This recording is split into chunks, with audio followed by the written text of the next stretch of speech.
O que há em mim é, sobretudo, cansaço.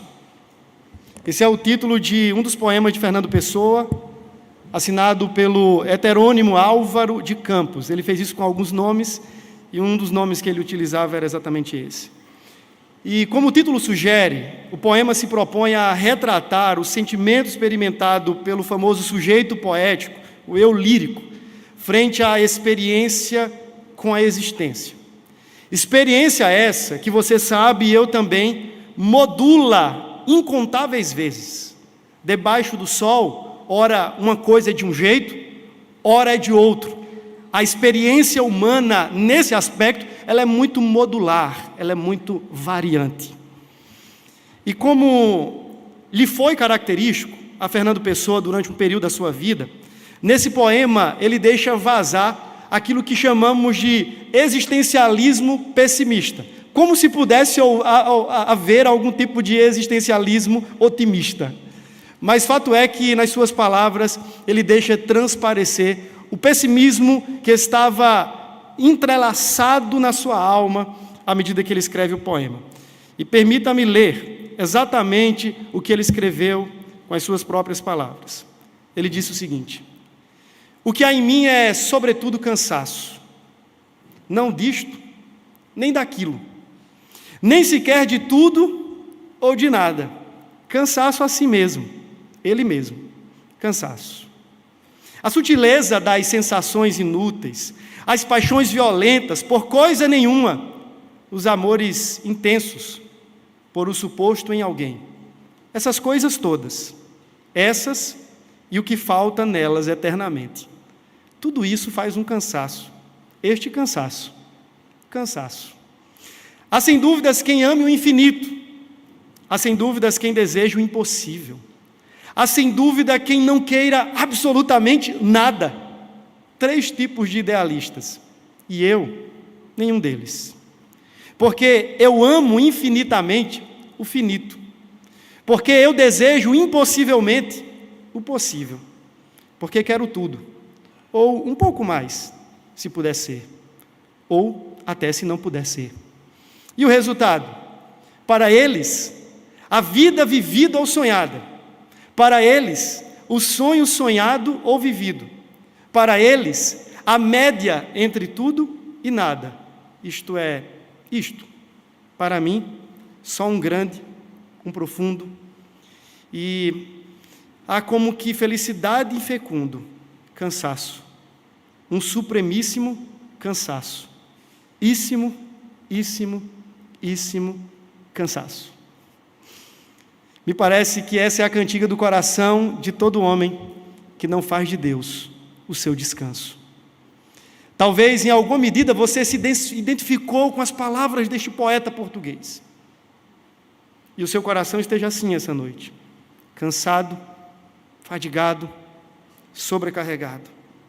E talvez seja essa a razão pela qual você tenta encontrar algum nível de descanso no seu muito labor, no seu muito trabalho. Mas você sabe, tem sido muito em vão. Mas perceba que, para além das palavras selecionadas, do empréstimo poético, há um grito desesperado nas entrelinhas do poema. E esse grito se faz reverberado nessa noite. E ele diz: descanso, descanso, descanso. E mais uma vez, descanso. Aquele homem que se vê profundamente cansado não deseja outra coisa senão descanso. Uma ânsia profunda por um repouso, um lugar para aportar, uma pista para pousar. Mas de onde vem essa inquietação? De onde vem essa sensação perene, continuada de cansaço?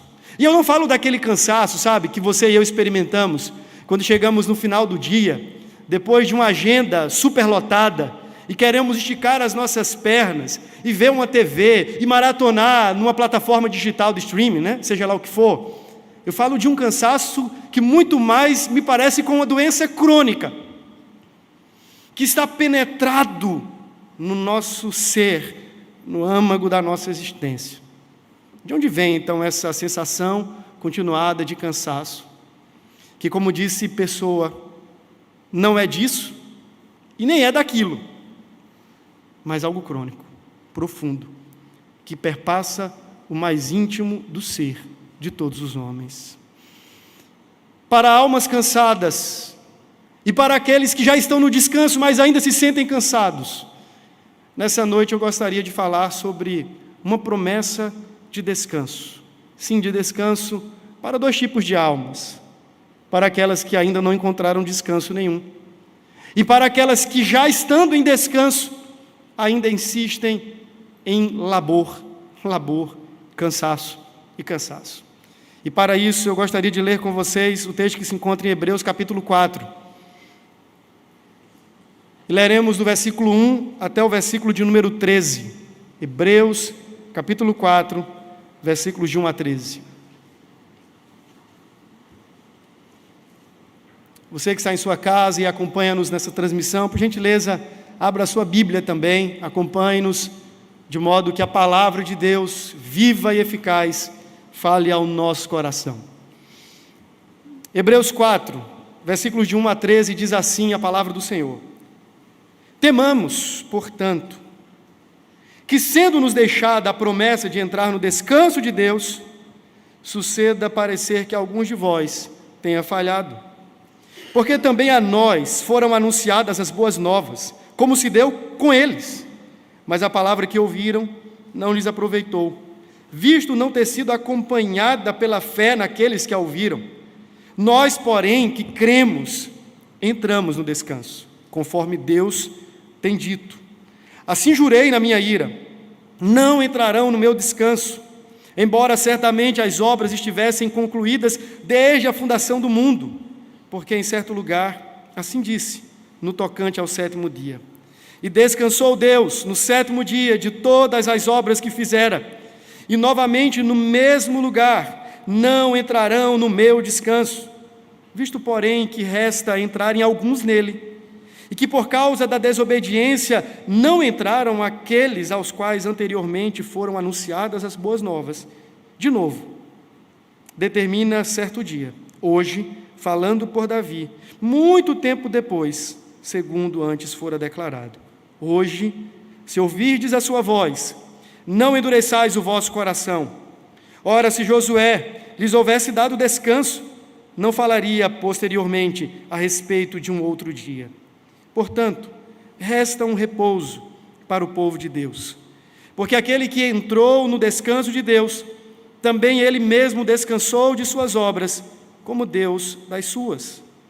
Esforcemo-nos, pois, por entrar naquele descanso, a fim de que ninguém caia, segundo o mesmo exemplo de desobediência. Porque a palavra de Deus é viva e eficaz, e mais cortante do que qualquer espada de dois gumes, e penetra até o ponto de dividir alma e espírito, juntas e medulas, e é apta para discernir os pensamentos e propósitos do coração. E não há criatura que não seja manifesta na sua presença.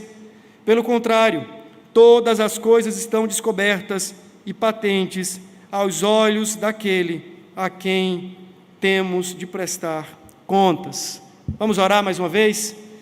Peça ao Senhor que nesse momento faça uso da palavra que é dele para ministrar ao seu coração de uma forma particular, poderosa, transformadora, e que você saia daqui nessa noite não apenas melhor informado sobre o texto, mas mais parecido com Jesus Cristo.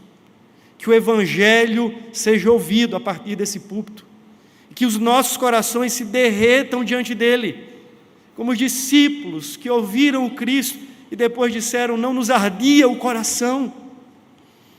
Ó Senhor, faz arder o nosso coração, de maneira, ó Deus, que sejamos vencidos em nossa dureza. Faça-nos ouvir a Tua voz, Senhor. Nós suplicamos em nome de Jesus, que o Teu Espírito pregue aos corações. Pedimos, ó Deus, que por Tua graça, o Senhor faça nítida, clara e muito bem ouvida a voz do Senhor por meio da Sua palavra. Queremos discernir qual é a Tua vontade, Senhor. E quando sairmos daqui, pedimos que o Teu Espírito nos faça lembrados de tudo quanto recebemos do Senhor, em nome de Jesus. Amém e amém. Esse texto começa com um portanto. Logo, você percebe que há uma conexão, uma articulação naquilo que fora dito a partir de então com aquilo que fora dito anteriormente. O autor aos Hebreus, cuja identidade nós não temos revelada, e não cabe a nós especulação, alguns dizem que tenha sido Paulo, Apolo, algum erudito, um outro bom judeu, seja lá quem for, mas fato é que esse homem era conhecedor de todo o rito judaico, da teologia judaica, do culto judaico, de modo que é com muita precisão, de forma muito categórica que ele escreve cada palavra. Talvez a melhor maneira de lermos esse livro seja tendo em paralelo o livro de Levíticos, porque ele está dialogando o tempo inteiro com o antigo sistema revelado por Deus àquela época em sombras, mas ganhado a sua forma e a sua luz plena na pessoa de Cristo Jesus. E um dos temas centrais é o tema da superioridade ou da supremacia de Cristo e do seu ministério em relação a tudo e todos que vieram antes dele. Veja, no capítulo de número 1, volte aí na sua Bíblia, o versículo de número 2, nos fala que Cristo é superior, é supremo a toda outra forma de revelação antes dele. E ele diz assim: nestes últimos dias, nos falou pelo Filho, a quem constituiu herdeiro de todas as coisas, pelo que também fez por meio dele o universo. Ele está dizendo, olha, Cristo é supremo, o Evangelho da graça personificado, encarnado e revelado na pessoa de Cristo Jesus é superior a todo tipo, a toda forma e a toda sombra que veio antes dele, a começar dos antigos meios de revelação. Ora, nos últimos dias aprove ao Senhor falar com o seu povo e falar com a sua criação, não por meio de sonhos, não por meio de visões, não por meio do ofício profético, mas por meio do Filho. Cristo é supremo, Cristo é superior aos antigos modos de revelação, ponto. Logo no capítulo 1 ainda, na sequência do texto, ele vai falar sobre a supremacia de Cristo em relação aos anjos, às ordens e miríades angelicais. Se você olhar a partir do versículo 5, nós não leremos o texto, mas no discorrer do argumento do autor, ele está dizendo que Cristo é maior, Cristo é superlativo, Cristo está acima de todo anjo, de todo querubim, de todo serafim, de todo arcanjo. O Senhor está acima, Ele é maior, Ele é supremo, não apenas supremo em relação aos antigos meios de revelação, mas supremo em relação aos antigos mensageiros, aos anjos. No capítulo 2, ele vai fazer uma pausa, e como um bom pregador, esse camarada deve ter feito uma escola de homilética presbiteriana, porque ele faz algo muito parecido com o que nós fazemos. Ele lança um monte de argumentos, dá uma pausa e aplica o texto, e faz advertências, admoestações, asseverações. Ele faz isso o tempo inteiro, levanta a bola, argumenta, faz uma defesa teológica, abre um parênteses, e na forma de um adendo ele implica e aplica o texto ao coração dos seus leitores. Ele faz uma aplicação e depois ele fala assim: Jesus não apenas é superior e supremo em relação aos antigos meios de revelação, não apenas ele é superior e supremo em relação aos anjos, mas também ele é supremo em relação a Moisés. E você olha aí no capítulo de número 3, que Cristo é revelado como aquele que tem a supremacia, não apenas como o portador da lei, mas como o próprio Verbo encarnado. Não apenas como Moisés, aquele cujo Deus falava face a face, mas como o próprio que revela na sua face a face do próprio Deus. Ele é maior, ele é supremo, ele é superior a Moisés. Ele não é o que recebe a lei, ele é a própria palavra encarnada, o Verbo vivo entre os homens. Ele não é aquele sobre quem Deus manifesta a sua graça, ele é a própria expressão da graça de Deus, que se revela em sua face. Ele não viu Deus pelas costas, ele é aquele que revela a face do Pai nele mesmo. Aí ele vai falar no capítulo de número 5, que Cristo é superior e supremo aos sacerdotes, aos sumos sacerdotes, e todo sistema de ordem levítica, de ordem sacrificial, ele está dizendo, Cristo é maior, Cristo é maior, Cristo é maior, e assim ele o faz durante várias vezes ao longo dessa carta. Mas no capítulo 4, ele está querendo nos ensinar que Cristo é um descanso maior. Cristo é supremo como descanso. Mas não apenas isso.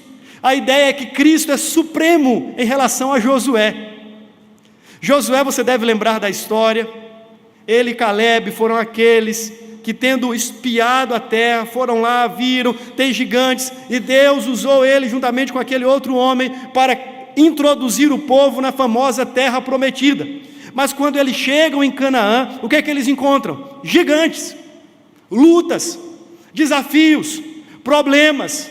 E ele está dizendo assim, não, Cristo é superior a Josué, no duplo sentido, porque ele é o descanso supremo, e ele é aquele que conduz ao descanso eterno. Cristo é ao mesmo tempo o descanso, e aquele que conduz ao descanso pleno na presença eterna do nosso Deus.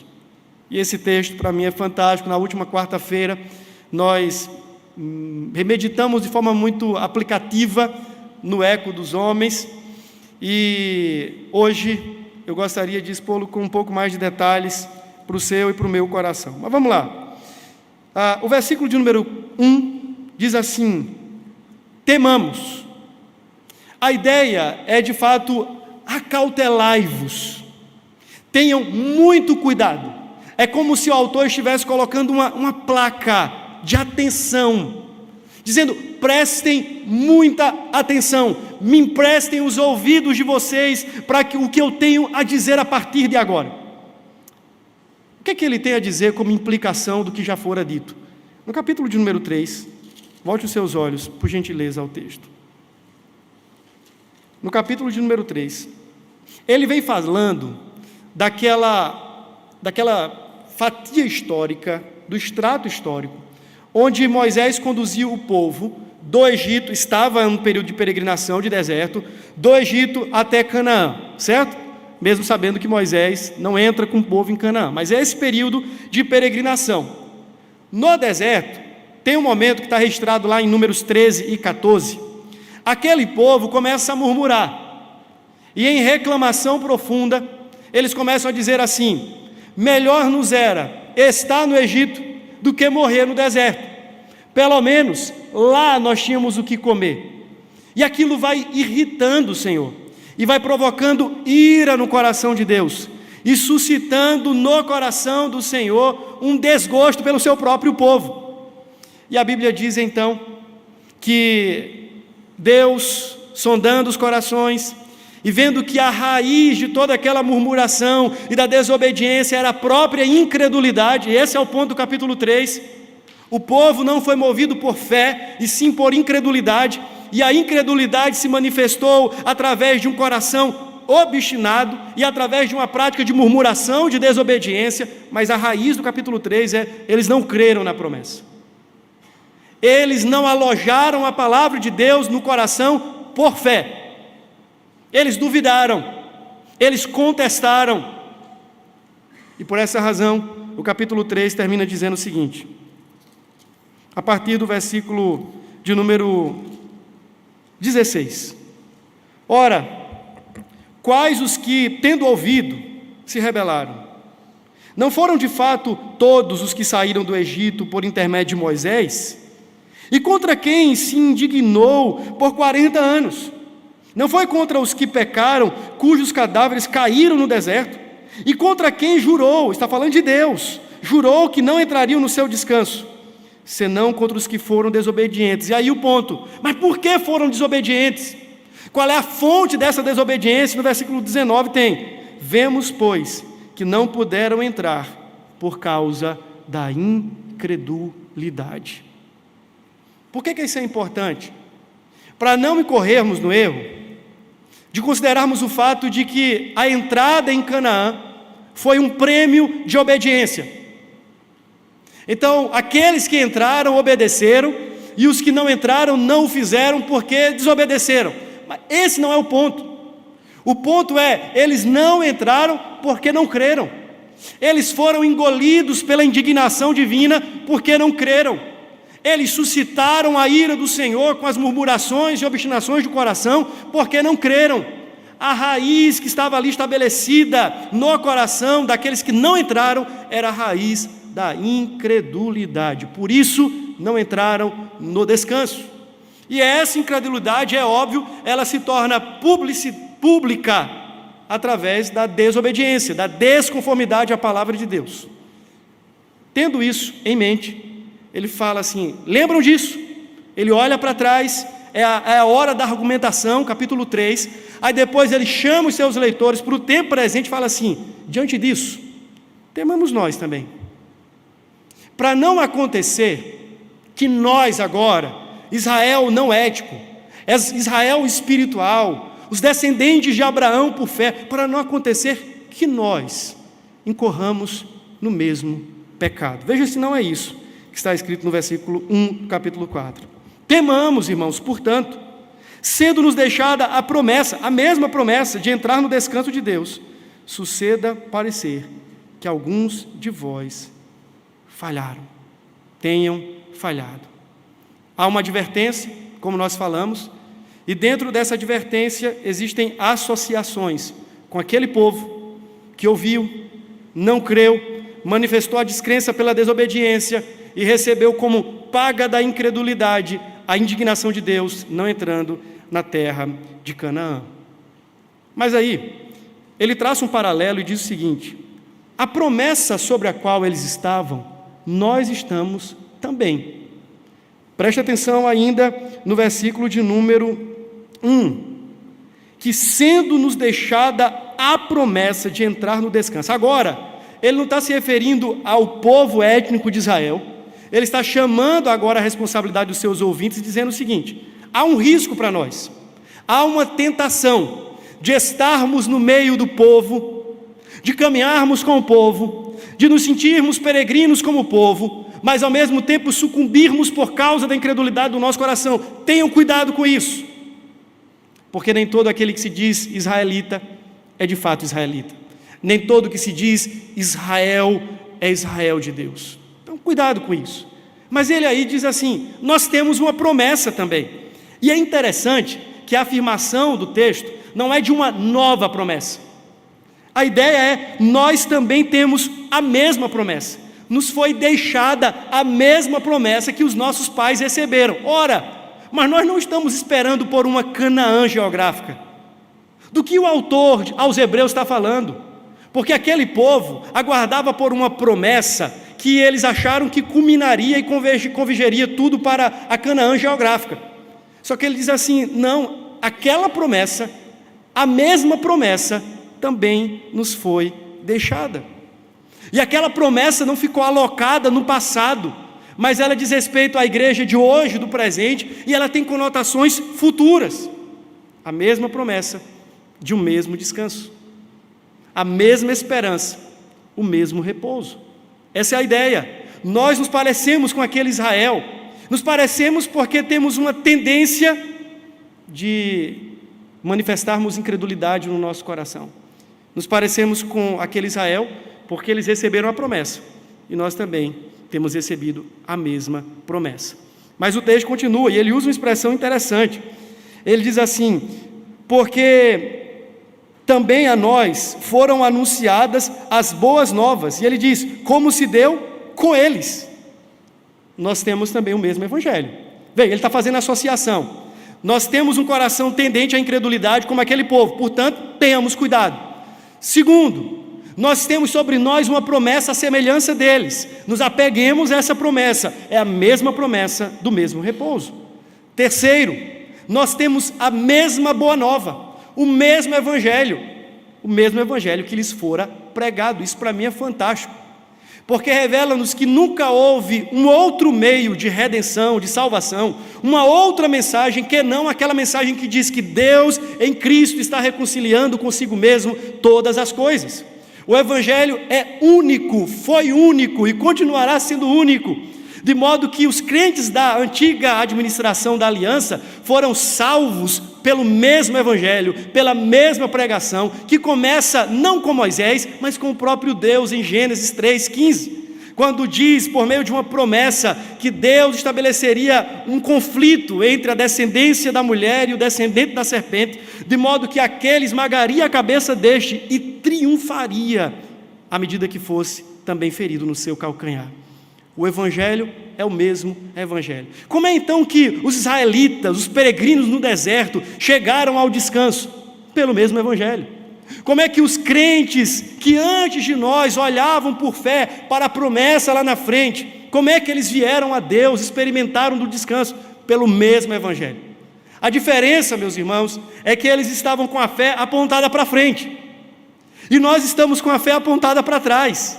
Eles criam na promessa, viviam ainda nos tipos, nas sombras. Nós olhamos para trás e nos apoiamos e nos ancoramos no cumprimento da promessa. Cristo já veio, a luz já raiou, Ele se estabeleceu entre nós e vimos nele a glória do Pai. É a epifania da graça, como disse Paulo a Tito. A graça manifestou-se salvadora a todos os homens. Mas o mesmo Evangelho. Ninguém há de chegar no descanso do Senhor dizendo assim: olha, eu cheguei aqui porque eu ouvi uma mensagem motivacional, eu cheguei aqui porque eu recebi uma pregação parcial sobre Deus e a sua palavra. Todos que ali estiverem terão sido fisgados pela mesma mensagem, a saber, a mensagem do Evangelho, que diz que Deus em Cristo veio a esse mundo para salvar pecadores, dos quais somos os principais. O mesmo Evangelho. Mas o texto vai dizer o seguinte: eles ouviram o Evangelho, nós também ouvimos o Evangelho. Mas há um quarto elemento de associação: eles não creram na palavra recebida, e nós precisamos crer. Ele vai dizer na sequência seguinte, volta os olhos para o texto: eles ouviram, nós também ouvimos. Mas lembra que ele falou, eles não creram, e no versículo 3 diz: nós, porém, que cremos, entramos no descanso, conforme Deus tem dito. Eles ouviram o mesmo Evangelho, mas responderam ao Evangelho de uma maneira diferente. Eles descreram. E agora o apelo, o incentivo, o encorajamento e a atestação é que nós cremos.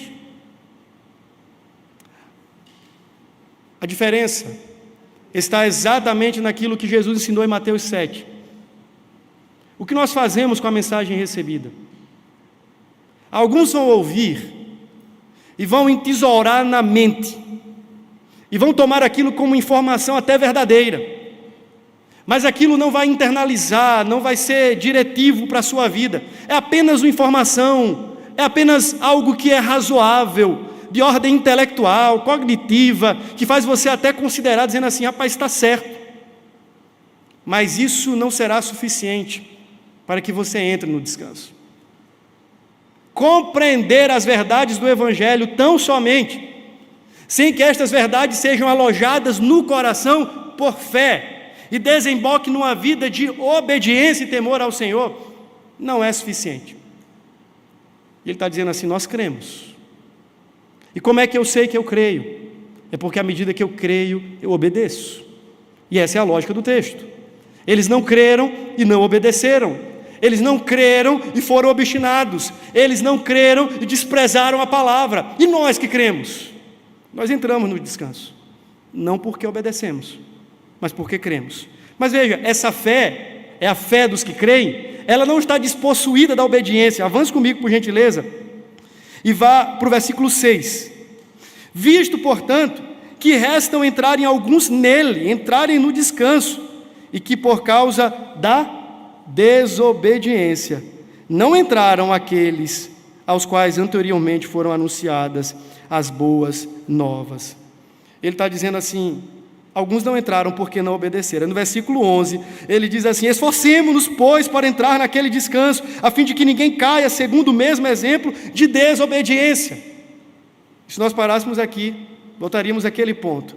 Ora, então quem entrou foi quem obedeceu. e quem não entrou foi quem desobedeceu. E o ponto do narrador e do autor não é esse. O ponto é, aqueles que obedeceram evidenciaram verdadeira fé. Aqueles que não obedeceram evidenciaram profunda incredulidade no coração. O ponto de quem entra e de quem fica do lado de fora não é o ponto da obediência, mas o ponto crucial da fé. Nós cremos e por isso entramos. Isso é fundamental para nós, porque na teologia bíblica, a fé é o ponto de partida. A obediência e a perseverança, elas são decorrências da fé. Mas a Bíblia diz que é sem fé que ninguém pode agradar a Deus. Lembra? Sem fé é impossível agradar a Deus. Justificados, pois, mediante a fé, tendes paz com Deus. A salvação é um dom gratuito. Isso não vem de vocês, é dom de Deus. Mas não apenas a salvação, a fé. Pela graça sois salvos, mediante a fé. E isto não vem de vós. O que é que não vem de nós? Nem a graça e nem a fé. Porque ambas, segundo a Escritura, fazem parte dos carismas divinos, dos dons divinos. Eles creram e, portanto, entraram no descanso. Mas eles creram em quê? Que evangelho é esse? Que descanso é esse? E aí, meus irmãos, nós temos um tema, que é o tema do famoso descanso sabático. Veja na sequência do texto. Ele vai dizer o seguinte, versículo de número 4. Porque em certo lugar, assim disse no tocante ao 7º dia, e descansou Deus no 7º dia de todas as obras que fizera. E novamente no mesmo lugar, não entrarão no meu descanso. E aí eu tenho o texto do versículo 6, que nós já lemos, avança para o versículo 7. De novo, determina certo dia, hoje, falando por Davi, muito tempo depois, segundo antes fora declarado. Hoje, se ouvides a voz do Senhor, não endureçais o vosso coração. Ora, se Josué lhes houvesse dado descanso, não falaria posteriormente a respeito de um outro dia. Portanto, resta um repouso, e a ideia é um repouso sabático para o povo de Deus. Ele diz o seguinte: aqueles que creram na promessa de um descanso. Mas que descanso é esse? E ele começa a argumentar, e talvez a primeira tese seria: é o descanso da criação. Afinal de contas, lá em Gênesis capítulo 2, versículo 2, diz que tendo Deus terminado todo o seu trabalho, toda a sua obra, descansou e santificou o dia 7º. Aí ele fala assim, não é sobre esse descanso. Na verdade, até seria sobre esse descanso, se nós não tivéssemos sido atropelados pelo pecado. E aquele descanso foi para nós fechado. Você lembra o que aconteceu quando os nossos primeiros pais foram expulsos do jardim? Diz que Deus colocou anjos ali, com espadas flamejantes, impedindo o retorno para o descanso, para o deleite, para o Éden, para o jardim do Senhor. Eles foram impedidos do descanso para o qual foram preparados. Preste atenção em um detalhe muito importante. Na estrutura de narrativa hebraica, geralmente as coisas funcionam da seguinte maneira: você vai montando o argumento dizendo que esse está para aquele, esse está para aquele, esse está para aquele. E na ordem da criação isso fica muito claro: primeiro dia, segundo, terceiro, quarto, quinto, sexto. É como se o primeiro estivesse para o segundo para o terceiro para o quarto, e assim sucessivamente, até chegar no 6º dia. E no 6º dia, se a criação tivesse terminado ali, diríamos: tudo isso foi feito para o homem. E ainda que o homem tenha sido criado como a coroa da criação, e que em alguma medida a criação foi dada ao homem para o seu deleite, a criação não foi feita para o homem, nem por causa do homem. O homem é parte, ele experimenta, ele prova, ele é chamado a ser partícipe no deleite do próprio Deus, manifestado nas obras criadas. Mas a criação termina no dia 7º, quando Deus cria o descanso. E a ideia de descanso, vamos aqui fazer um parênteses. Nós não podemos imaginar que Deus descansou como nós descansamos. A ideia do descanso divino não tem a ver com Deus dizer assim: estou muito cansado, construí muitos montes e morros, tive que separar muitas águas, rapaz, deu trabalho hoje, olha, tive que criar muita zebra, muito cavalo, e colocar muito peixe no rio, e muito tubarão no mar, e coisas dessa. Não é sobre isso, irmãos. O nosso Deus não se cansa, o nosso Deus não se fadiga. Esse descanso de Deus não tem nada a ver com isso, não tem a ver com um Deus cansado, mas um Deus deleitoso na consumação do seu trabalho. A ideia de que Deus descansou é que Ele fez tudo quanto intentou fazer, segundo o seu plano e projeto perfeito, e agora Ele se coloca diante de toda aquela obra, se deleita na obra criada, dizendo: está feito, está consumado. É o prazer que se reverbera do Criador em relação à obra criada. Não tem nada a ver com Deus agora estar numa posição de inatividade. Jesus disse: olha, o Pai trabalha até hoje. O descanso de Deus é o descanso do deleite, é o descanso da consumação de toda a obra. E veja, nesse sentido, toda a criação fora feita para este fim. Todos nós, todos os montes e outeiros, os vales, homens, mulheres, animais selváticos, animais do campo, animais domésticos, tudo que há, tudo que existe foi criado para este propósito, o deleite do Criador, a glória do Criador. Essa é a razão de toda a criação, o descanso nele, o prazer nele, a satisfação nele, não o homem, não no homem.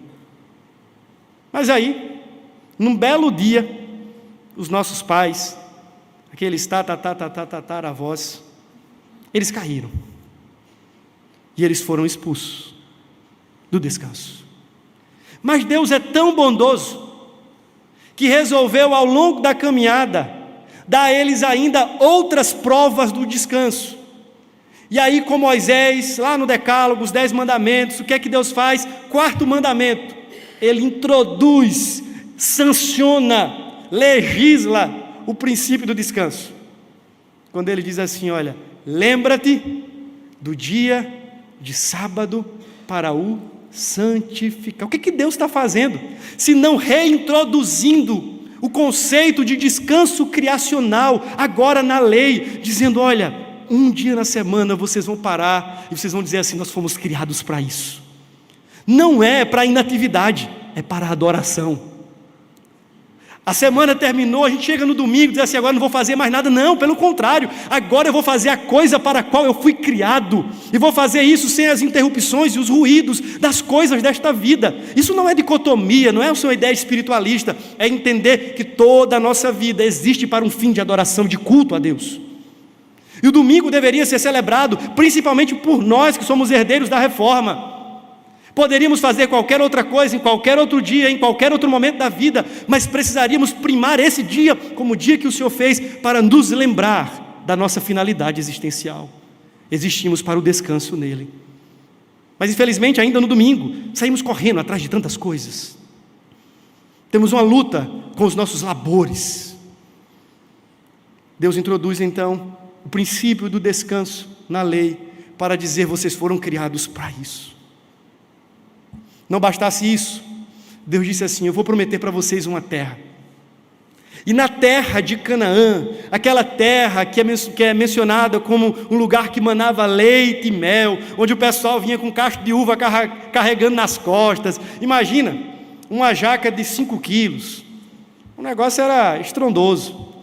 Não era tudo isso não, estou inventando também. Mas era um lugar espetacular. E o que é que aquilo apontava? Era uma pequena prova, uma degustação do descanso. Muitos israelitas acharam que quando entrassem em Canaã, teriam chegado no descanso.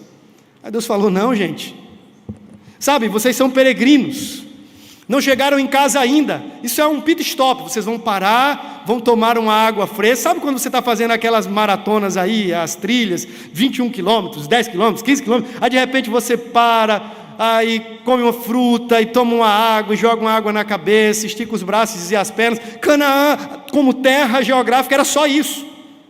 Obviamente que Deus colocou a terra no lugar estratégico para, por meio daquele povo, manifestar a sua glória entre todos os povos, mas isso é conversa para outra mensagem. Mas o ponto é, Canaã representava um tipo de descanso superior. Assim como o sábado apontava para um descanso maior. É tanto que Jesus tem muita intriga com os religiosos da sua época, que insistiam com esse negócio do sábado, do calendário, do sábado como dia, do sábado como dia. E ele fala assim: vocês não entenderam? O sábado foi feito por causa do homem, não o homem por causa do sábado. Aqui ele está falando do sábado calendário, entenda, sábado, dia na semana. Mas sim, o homem foi criado por causa do descanso. O homem não foi criado para o sábado calendário, mas o homem foi criado para o descanso no Criador. Disso eu não tenho dúvida. Então que descanso seria esse? Porque ele vai usar de um argumento cronológico dizendo o seguinte: ora, Deus fala de um descanso na criação, mas nós fomos vetados a este descanso uma vez que nossos pais foram expulsos. E Ele nos deu a provar de pequenos momentos de descanso, seja no calendário, seja no dia da expiação, seja no ano do jubileu, seja lá como for. Ele nos deu pequenas amostras do descanso. Entramos em Canaã, mas aí ele cita o Salmo 95. E no Salmo 95 ele diz: Davi, não sei se foi Davi quem escreveu, mas ele atribui o saltério de forma geral a Davi, isso é muito comum. E aí ele diz assim: mas Davi lá na frente, aí, Josué já tinha vindo, o povo já tinha entrado no descanso. Aí Davi lá na frente do Salmo 95 diz assim: mas tem um descanso. Que descanso é esse? O povo não entrou no descanso. E Davi agora, muito à frente, diz assim: ainda há um repouso sabático para os filhos de Deus. Que descanso é esse? E nós aprendemos basicamente, como eu falei na introdução desse sermão, que primeiramente, esse descanso é Cristo. Eu não tenho dúvidas de que os tipos, as festas, os símbolos, as profecias, todas elas apontavam para o sublime e supremo descanso. Você lembra qual é a proposta do autor aos Hebreus? Cristo é superior a, Cristo é superior a, Cristo é supremo em relação a, e ele faz acerca de várias coisas. E agora ele está dizendo assim: Cristo é descanso maior. O descanso que está em Cristo é superior ao descanso que os nossos pais provaram em Canaã. O descanso que está proposto em Cristo é superior ao descanso que vocês provam no dia de sábado. O descanso proporcionado por Cristo é maior do que qualquer outro dia, qualquer outra festa, qualquer outra prova, porque agora não é degustação, agora é sentar na mesa e fazer parte do banquete cheio e pleno. Meus irmãos, o versículo 3, que nós já lemos, fala que aqueles que creem, e agora ele não está falando do passado, nós, os que cremos, já entramos no descanso. Nesse sentido, Cristo já é o nosso descanso. Assim como o povo experimentou de um descanso parcial, nós hoje já experimentamos de um descanso pleno em alguma medida. Porque não posso dizer que Cristo é um descanso parcial, mas nós já, agora, hoje, nós os que cremos, já temos experimentado do descanso dele. E como é doce ler as suas palavras e ouvi-lo dizendo para o nosso coração também: vinde a mim, todos vós que estão cansados e sobrecarregados, e eu vos aliviarei, eu serei descanso para vocês. Vamos trocar os jugos. Me dê o seu jugo pesado, e eu te darei o meu jugo que é suave e leve. E então encontrareis descanso para as vossas almas. Que bendita promessa emana do Cristo, o descanso superior. Nele, nós os que cremos, já entramos no descanso. Se você está em Cristo Jesus, naquele exato momento em que você depositou a sua fé no Salvador, que você confiou não em suas obras, mas nas obras dele, naquele dia a sua alma encontrou pleno descanso. Isso é fantástico, irmãos. Sabe por quê? Do mesmo jeito que o Pai, no ato da criação, terminou toda a sua obra e consumou-a no sétimo dia e descansou, podemos dizer a mesma coisa sobre Cristo. Cristo também cumpriu e completou toda a sua obra e na sua ascensão, na sua ressurreição, ele descansou, deleitando-se. Ele verá o fruto do penoso trabalho das suas mãos e ficará satisfeito. O justo, deleitando-se agora, não na obra da criação, mas na obra da nova criação, na obra da redenção. E o Filho de Deus agora, tendo concluído todo o projeto de redenção, se deleita e consuma, e na cruz ele exclama: Tetelestai, está consumado, nenhuma obra mais precisa ser feita. Você não precisa mais tentar comprar o amor de Deus, você não precisa tentar ganhar a salvação pelo seu mérito, pelo seu esforço, pela sua boa religião. Você precisa descansar na obra daquele que fez todas as coisas e descansou de todo o seu trabalho. Confiados então na obra deste justo, nós descansamos e encontramos descanso. Isso é um alívio. Eu fico imaginando a vida de alguém que tem que acordar todo dia para encontrar uma porta para ser salvo, uma maneira de se manter salvo. Deve ser muito desgastante. E você depende da sua obra, do seu esforço, do seu labor, da sua engenhosidade, das suas estratégias, dos seus métodos.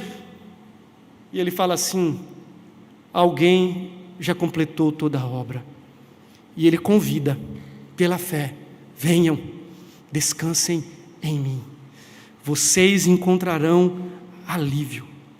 Pare com essa neurose de tentar ganhar alguma coisa de Deus. E descanse naquilo que Deus já fez, na obra plena dele, revelada em Cristo Jesus. A fé nesse sentido é um convite ao descanso na obra de Cristo.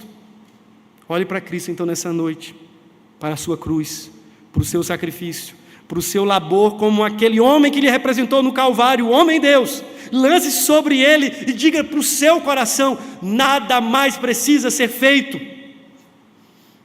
Toda performance pode ser abolida. Ele fez tudo e não deixou um tantinho assim para que você e eu tivéssemos que fazer para a nossa salvação. Nenhuma migalha sequer, nenhum tostão, nenhum centavo. Ele convida a você e a mim a abrirmos mão de toda tentativa frívola de direção do nosso coração para os descansos que nós vamos criando, dizendo que nenhuma chave humana é capaz de abrir as portas de volta para o descanso perdido. Lembra do jardim? Os anjos com espadas flamejantes. Se você chegar lá dizendo assim: ô seu anjo, estou aqui e eu queria dizer que eu vou entrar no descanso. De duas uma, ou a gente sai aqui na tapa, vamos ver quem vai ganhar essa luta, ou então eu queria mostrar para você um inventário das minhas obras, mostrar que eu sou bom e que eu estou agora apto para fazer isso. E aquela espada vai cair sobre a sua cabeça. E você vai ouvir: você não é digno de entrar nesse descanso. Ninguém é. Ninguém é. A única coisa que merecemos é a espada flamejante do anjo, cerrando a nossa alma e nos desconcertando eternamente. Mas porque ele entrou no descanso como sumo sacerdote, de lá agora ele diz assim: entrem, um novo e vivo caminho foi aberto. Vocês não precisam provar a espada do anjo, porque eu mesmo provei a ira do Pai sobre a minha cabeça, e eu que estou dentro do santíssimo lugar da presença de Deus, convido vocês dizendo: venham e entrem após mim. Que bendito convite. Mas há um descanso, e agora eu estou encerrando. Ele diz: mas resta um descanso. Veja, nós já provamos Cristo, nós já entramos no descanso, mas sofremos ainda, né, irmãos? Ou está tudo bem, ninguém tem mais as participações nas agruras da vida, ninguém chora mais, ninguém é decepcionado, ninguém sente medo. É isso mesmo? Se for, acho que eu pousei hoje no outro planeta. O bem da verdade é que já no descanso, nós ainda aqui enfrentamos tantos gigantes, tantas lutas, temos que trabalhar tanto, nos desassossegar tanto, não é isso? Não é mais ou menos assim que funciona? Mas para nós, os que já estamos no descanso, ele diz: ainda resta um repouso, onde nós descansaremos de todas as nossas obras nesse sentido. Não aquelas obras pró-salvação, mas dos labores desta vida. Nós, naquele dia, quando cruzarmos o Jordão, descansaremos dos pesares, dos traumas, das lutas, dos medos, das agonias, das angústias, das ansiedades, dos tormentos, da deprimência, da tempestade. Diante dele, quando cruzarmos o Jordão, encontraremos perfeita paz, perfeito deleite, a cura para todas as nossas feridas, o prazer pleno da nossa alma, porque ele terá feito novas todas as coisas. E quando aquele dia chegar, fico tentando imaginar o timbre da voz do meu Senhor, que falará para o meu coração e para o seu coração, daqueles que creem: vinde, benditos do meu Pai, e tomai parte no gozo, entrai para o descanso, que para vocês está preparado, desde antes da fundação do mundo. E ali sim, não terá mais gigante nenhum, não terá pedra nenhuma para quebrar nessa vida. Seremos aliviados de todos os fardos. Ali o peregrino terá chegado em casa, e nós seremos convidados a sentar à mesa e comer com o Rei. Ah, meus irmãos, esse dia se aproxima. E enquanto ele não vem, esse é o convite: esforcemo-nos, perseverem, olhando para a promessa, movidos pela fé, sabendo que ainda resta-nos uma cidade, cujo arquiteto é o próprio Deus. Toda palavra de encorajamento, de incentivo, não é para que eles entrem no descanso. Eles estão no descanso. Ele está dizendo assim: agora olhem para frente, olhem firmemente, enquanto vocês estão correndo essa corrida do descanso que já lhes alcançou. Corram firmemente, perseverem, creiam, continuem crendo, olhem para Jesus, autor e consumador da fé. Outros correram antes de nós, eles fizeram pela fé, corram vocês também. Há um descanso preparado para os filhos de Deus, e esse descanso será a plenitude de todo descanso. Então voltaremos para o ponto de onde começamos. Deus será plenamente o nosso deleite, Deus será plenamente o nosso repouso.